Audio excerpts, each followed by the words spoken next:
Kesimpulan yang saya sampaikan dari awal, dari penjelasan saya di awal sampai akhir adalah bahwa setiap muslim itu wajib mengamalkan syariat Islam, dan diantara syariat Islam itu adalah hukum-hukum yang berkaitan dengan ekonomi. Jadi tidak hanya hukum ibadah, tidak hanya hukum akidah, hukum kemudian jinayat, tapi juga hukum ekonomi, hukum perdata, hukum nikah dan sebagainya. Dan yang paling penting juga ekonomi ini, karena ini adalah rodanya perputaran kehidupan manusia kan. Jadi maka ekonomi dalam hal hukum ekonomi juga harus bersyariat, dan kita wajib mengamalkan syariat. Saya sudah katakan tadi, dan itu tidak ada khilafiyah para ulama. Maka apa terlebih lagi Aceh ini adalah daerah syariat yang sudah diizinkan oleh pusat untuk melaksanakan syariat. Terserah Aceh bagaimana teknisnya dan sebagainya, asal tidak bertentangan dengan pusat.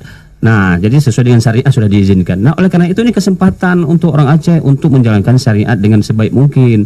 Karena kita kalau tidak menjalankan syariat sekarang ini, maka akan dipertanggungjawabkan oleh Allah Subhanahu wa taala dengan apa yang telah diberikan nikmat oleh Allah. Ini nikmat, ini karunia Allah. Aceh diberikan peluang untuk menerapkan syariat. Padahal provinsi lain ingin juga menerapkan syariat. Muslim-muslim yang lain, umat Islam saudara-saudara kita di provinsi yang lainnya, ya, mereka merindukan seperti Aceh bisa menerapkan syariat Islam. Nah, tidak diberikan kepada mereka. Jadi hanya satu-satunya satu provinsi. Ya, satu provinsi. Hanya Aceh ini dari 33 provinsi ya, yang di Indonesia ini yang dibolehkan syariat Islam itu ditegakkan dalam secara kafah, termasuk ekonomi.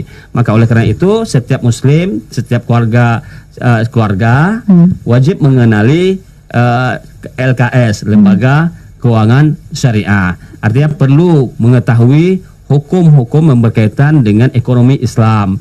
Nah, hukumnya yaitu yang diantaranya adalah haramnya riba. Nah, ini syariat yang wajib diamalkan, berarti jangan kita lakukan. Jadi jangan kita lakukan karena haram hukumnya. Kemudian jual beli boleh.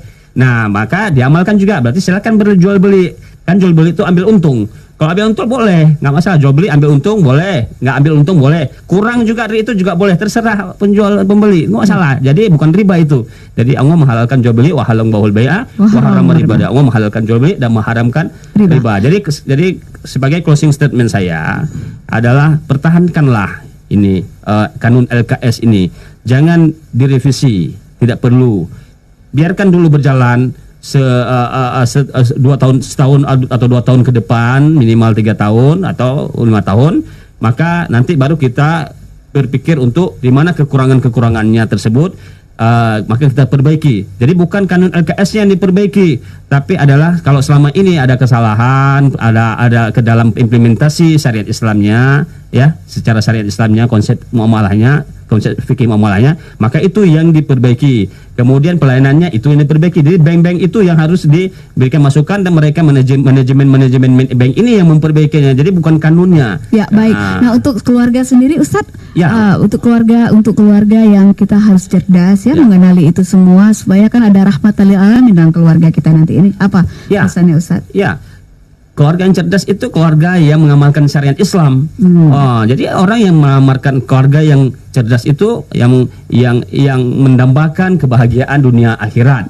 Nah, untuk mendapatkan kebahagiaan dunia akhirat, maka dan juga termasuk keberkahan hartanya, maka itu dengan menerapkan sistem ekonomi Islam atau ekonomi syariah dan menghindari riba gitu ya. Ekonomi syariah otomatis itu menghindari riba. Nah, jadi maka perlu sekali kalau kita mengetahui lembaga keuangan syariah ini atau LKS. Ya, baik. Terima kasih banyak Ustadz sudah hadir dan memberikan pencerahan di kesempatan hari ini. Semoga keluarga cerdas hari ini bisa mengenali lembaga keuangan syariah dan semua kita terlindungi oleh Allah Subhanahu wa taala, karena kita harus tahu juga semuanya bahwa hidup kita ini hanya sementara, hanya mengabdi kepada Allah, dan itu kita semua akan kembali. Kita tidak tahu kapan itu akan pergi, bisa cepat, bisa juga lambat, hanya Tuhan yang Maha tahu. Terlindungi dari azabnya, dari yang diharamkan. Saudara, demikianlah KBS sama kita ini. Allah, kita akan bertemu lagi lain waktu dan kesempatan. Terima kasih dan